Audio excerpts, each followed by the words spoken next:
This is the Fifth Estate Winning Headlines, your media police post. In this segment, we summarize some of the headlines that you may have missed this morning, but we also take a look at the political pieces that we call cartoons in this country. Today is the 21st of May 2021 and I am 2J. I'm Tuam. And I am GK. In case you missed the headlines, here they are. In the Daily Nation, fallout in Uhuru's camp over big loss. In the Standard, who failed Uhuru, the blame game. And in the Star, vicious split rocks Uhuru backyard as Muturi is crowned. And other stories. And other stories. Yes. Absolutely. This morning I woke up thinking to myself, what if Uhuru had planned to lose the Juja by-election and BBI at the High Court? To what end, you may ask? And the answer is simple. Constitute a government of national unity by dissolving cabinet. But before I tell you why, allow me to tell you some history. 2005, President Mwai Kibaki fired his entire cabinet after losing the 2005 referendum. Reason? 7 ministers led by Raila Odinga, Kalonzo Musyoka, Charity Ngilu, Najib Balala, brought nyoko to Kibaki by vehemently opposing the 2005 referendum. Question is, why did Kibaki wait until all that time and losing the referendum to lose his cabinet? The 7 had caused trouble for months on end and had become a menace to society. They were like our rogue friend from Karen. The fired bunch went on to form ODM and Kibaki thrived. What's my point here? Uhuru too has options. In fact, he has more options than Kibaki did. And the best card he has is BBI. If the 5 funny judges told him he can't do a referendum, Uhuru can constitute a government of national unity without going to the people. All he has to do is to go through parliament. In fact, Article 256 of the Constitution gives him leeway to change the structure of the executive in order to accommodate Raila, Kalonzo, Musalia, and everyone else. Excuse me. And this wouldn't be so hard to do. If BBI passed with 235 MPs and 52 senators, it was simply a dry run to pass BBI contents in parliament. In any case, if Uhuru and Raila have been running BBI for the last 3 years, do you really expect some 5 inconsequential judges to stop them? Absolutely not. Let's wait and see. Yeah. Okay. And I think while we're on the note of options, which I believe the president has many in terms of those choices, today I want to give unsolicited advice to President Uhuru Kenyatta. And this advice comes in the form of a cautionary tale from a similar constitutional moment in Italy. In 2016, Italians voted whether they wanted to amend their constitution to reform the country's parliament and the way its governments are created. The reforms were about prioritizing inclusion through the expansion of the executive. Sound similar? Now, at the time, Prime Minister Matteo Renzi promised that he would resign from his position if the country voted no to the constitutional proposals. Not so wise in my opinion, and unfortunately his overconfidence did not pay off. A similar hustlers versus dynasties narrative had fermented in the country in the form of a populist party called Five Star that was led by a former comedian, you'd be surprised, who was against the referendum. When the time came for the public to vote, the referendum on constitutional reform became a vote of confidence on Prime Minister Renzi, and the no vote was unanimous. Keeping to his promise, Renzi resigned after the referendum, and the story ended there. So what went wrong? The no vote was intrinsically linked to Renzi. It was not a sign of support for his rivals, but it was a rejection of what he stood for. Renzi wanted to change Italy for the better, but turned the vote into a plebiscite on him and his way of governing. And according to his critics, this was his fatal mistake. By personalizing the referendum, Renzi alienated potential supporters of the reform he was trying to push. So I think my point of advice to President Kenyatta is quite obvious. Just like Renzi of Italy, Uhuru Kenyatta runs the risk of having Kenya's constitutional moment become a plebiscite on his own abilities, rather than what he's actually trying to promote. Why do you think the High Court's ruling was quickly followed by calls for his impeachment, even if they didn't have the numbers? We have said this all week. It is a case of misplaced anger. But just because it's misplaced doesn't make it equally dangerous. Here at the Fifth Estate, we see the potential of amending the Constitution, but the public have been led to believe that it's an overhaul to completely change what we have. But in reality, we are at a crossroads that requires us to look at our past and our present and consider how to approach our future. The lesson from Renzi and Italy is simple. A constitutional moment should not be about a personality.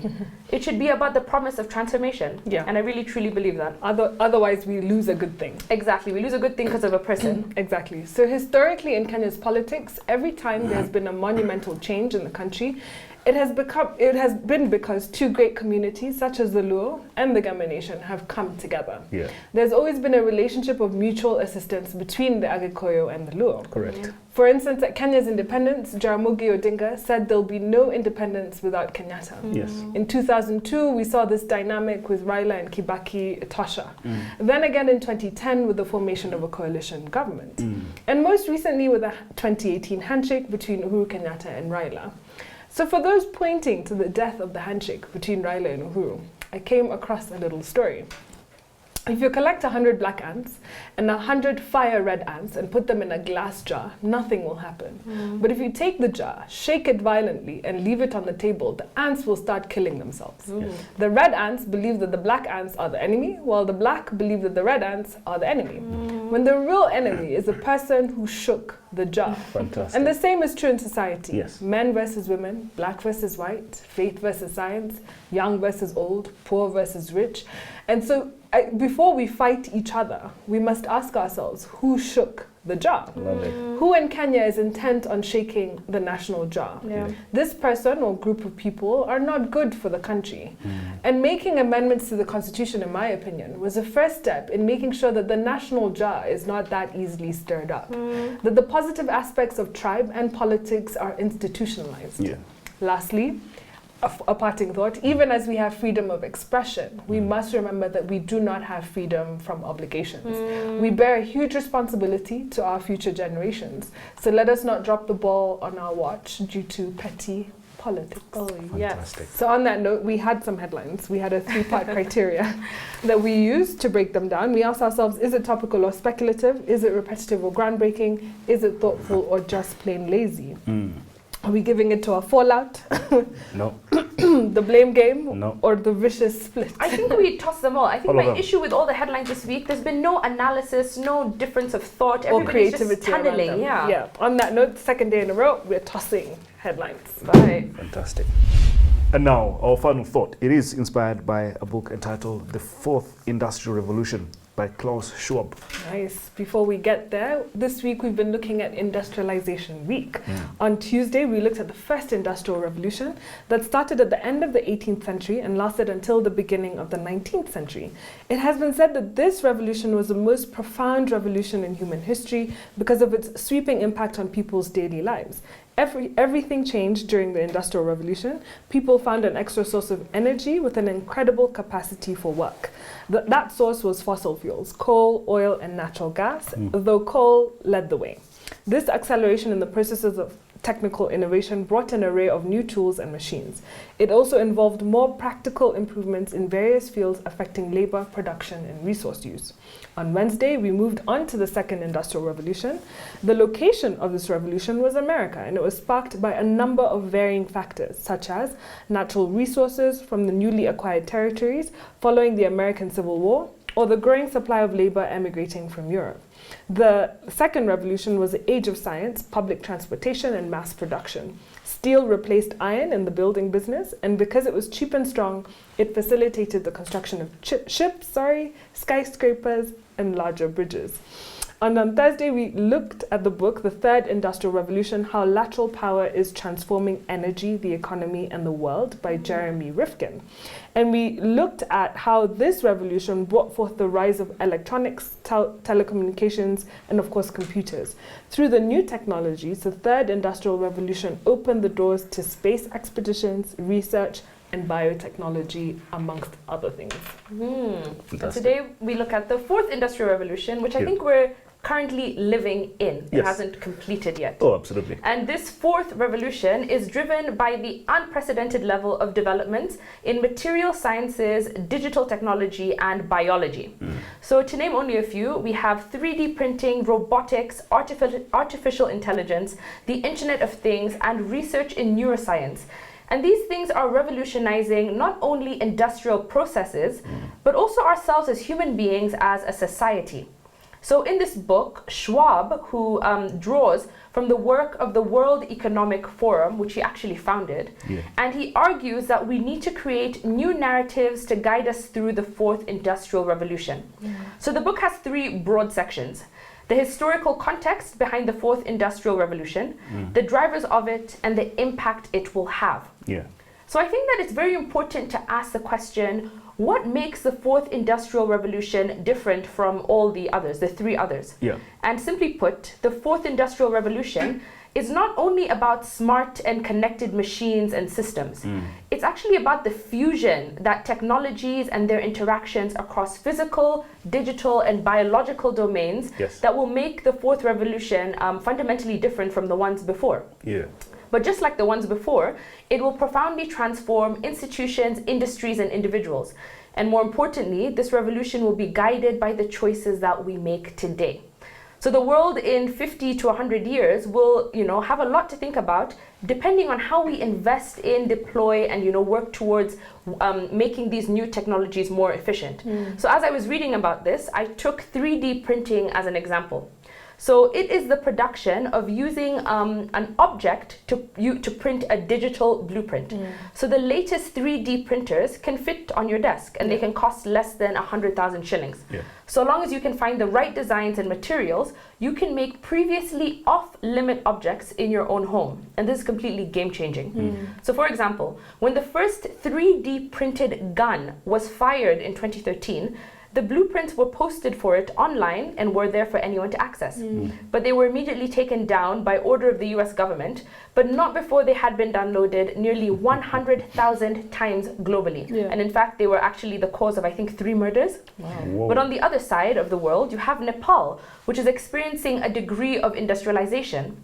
The introduction of several dozen 3D printers has allowed micro businesses to take off. So they're manufacturing goods such as pipe fittings that previously had to be imported at a high cost. So all previous industrial revolutions have had both negative and positive impacts on different stakeholders. Nations have become wealthier, technologies have helped pull people out of poverty. But I think the point is recognizing the risks. We can take the steps to ensure that the fourth industrial revolution benefits humans first and foremost. I like that. I think it was New Zealand, they said, that is doing a 3D bridge or something like that. Oh wow! Oh my goodness! That's incredible. Imagine that in like Kariobangi, or along the streets of Gong Road. I think it would be revolutionary. In Kariobangi. Now, one of the biggest drivers of the fourth industrial revolution is the digital economy, and it's so crazy to think that we would live in an age where brick and mortar would be useless. I mean, think about it this way. Uber, the world's largest taxi company, owns no car. Facebook, the world's largest media owner, has no content. Alibaba, the world's most valuable retailer, has no inventory. And Airbnb, the world's largest accommodation provider, has no real estate. Digital platforms have dramatically reduced the transaction and friction costs incurred when individuals or organizations share the use of an asset or provide a service. And I think Kenya has plugged in very well, particularly because we have the largest mobile money platform in the world. Last year, Kenyans transacted over 5 trillion shillings on mobile money. That's half of our GDP. In fact, Kenya has the largest digital economy in Africa. Kenya's digital economy contributes more to GDP than any other country in Africa, about 8% of GDP. By 2025, Kenya will be earning about 1.4 trillion shillings every year from the digital economy. And that will be equivalent to half our budget. Then someone tells you about wheelbarrows are your future. I like this book. I focused a little bit, not on wheelbarrows, but on how the fourth industrial revolution will impact government, how government will change and its structure. So Claus makes the case that for governments to survive, they basically must adapt to the fact that power is shifting from this central authority and is in the hands of what he calls many micro powers, rival power centers. And he says that in many ways, policymakers are already grappling with effecting change. The fact that through the digital space, you have access to more information than you ever did. So you have a more empowered, informed citizen, and you have a government that is struggling to keep pace. And this is likely to become more and more complex as we get into the fourth industrial revolution. And there's a quote that he puts in the book by a man named Naim, says, "In the 21st century, power is easier to get, harder to use, and easier to lose." And so there's little doubt that governing is tougher today than it has ever been.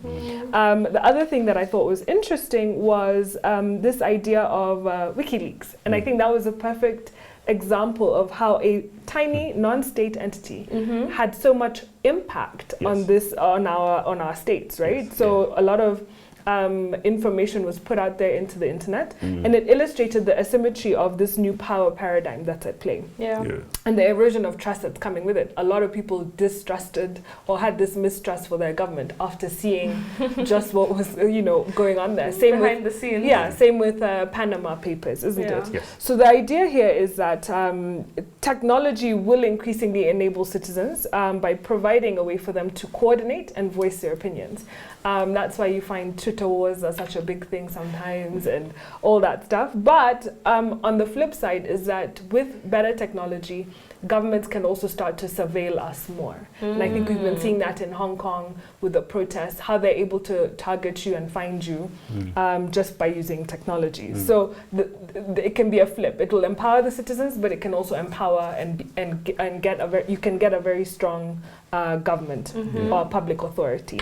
So I want to end with thoughts about whether government will survive, whether regulations, because they say that in previous industrial revolutions, regulations played such a decisive role in who did well, right? In America, when government was at the center of saying steel is important, they pushed that particular factor of production. So what happens now in a world where there's so many centers of information? And decision making. So food for thought for you guys. And I'll end with this. A poet named Rainer Maria who said, "The future enters into us in order to transform itself in us long before it happens.